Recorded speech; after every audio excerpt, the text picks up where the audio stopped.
would be very surprised if none of you are starting to get really bored of being in quarantine and probably trying to look for some ways to make some quick money. So that's what I'm going to be helping out with today. Also, if you like the intro segment at the very beginning, stay tuned because next week I'm going to be releasing it in my new After Effects pack for absolutely free.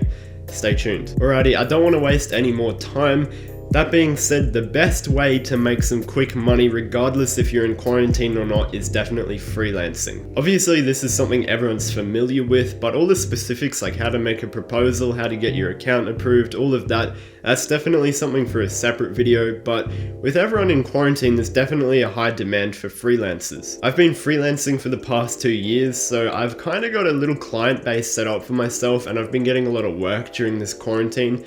But you don't need to be a pro or anything, you don't need a website, business cards, anything. Honestly, anyone can start doing this and there's hundreds of jobs available. I'd recommend Upwork, and even though it has a lot of drawbacks like the 20% Upwork fee, it's still a really good place to get started, and there's a link to it below. Now, some of the most common jobs that I see are video editing, web design, and actually proofreading articles or even books. But honestly, there's hundreds of other jobs to try out.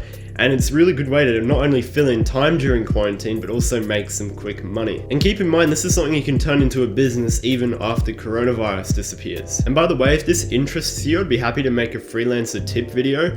But at the moment, Jack Cole has a string of videos that are really helpful, so I'll link his channel below. Definitely check some of his stuff out. Now, if that's not something you want to do, there's a second option that you can do, which is making and selling your own stock footage.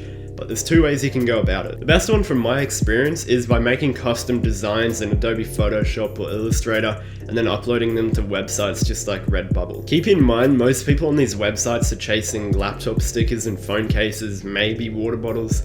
So you don't want to make stuff for shower curtains, which yes, you can make stuff for shower curtains, but you do want to stick to stuff that's more popular and is going to sell a lot more easily. And the good thing is you don't need to be a graphic designer or anything to get into this. I know absolutely nothing about Illustrator, but after watching a couple YouTube videos, I already had a folder full of designs to start uploading and selling. Definitely keep this one in mind. So the next thing is to make your own stock footage. And honestly, you do want some skill in this one because you want to be selling stuff to people that's good quality. Now, even though I've been freelancing for the past 2 years, I've never actually uploaded to a stock footage website.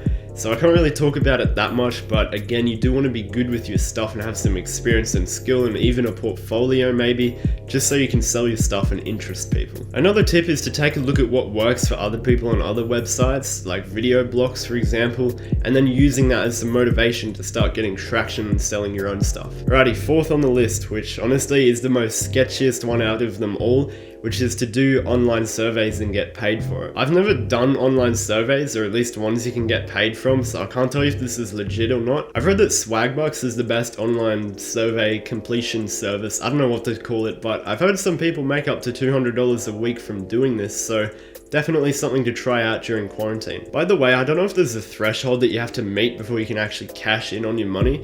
Sort of like GoFundMe, hey, you can't actually collect the money until you've reached a certain limit.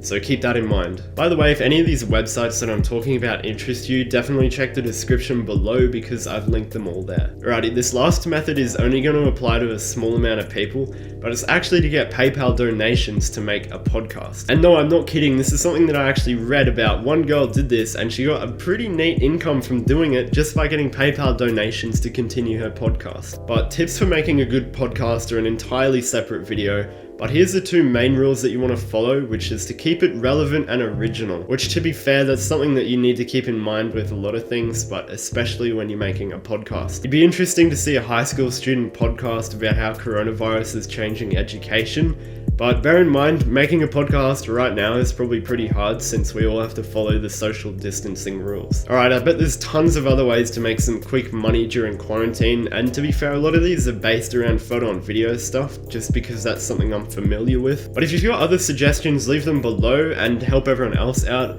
But I want to make a future video about how to stay occupied during quarantine, so if that's something that would interest you, definitely let me know in the comments. Alrighty, that's it from me. Thank you for listening. Definitely stay healthy, wash your hands, stay inside, all of that. I will see you later. Take care.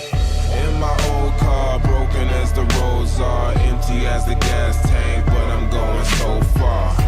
Cause one day I'ma be a star. I know I'ma be a star.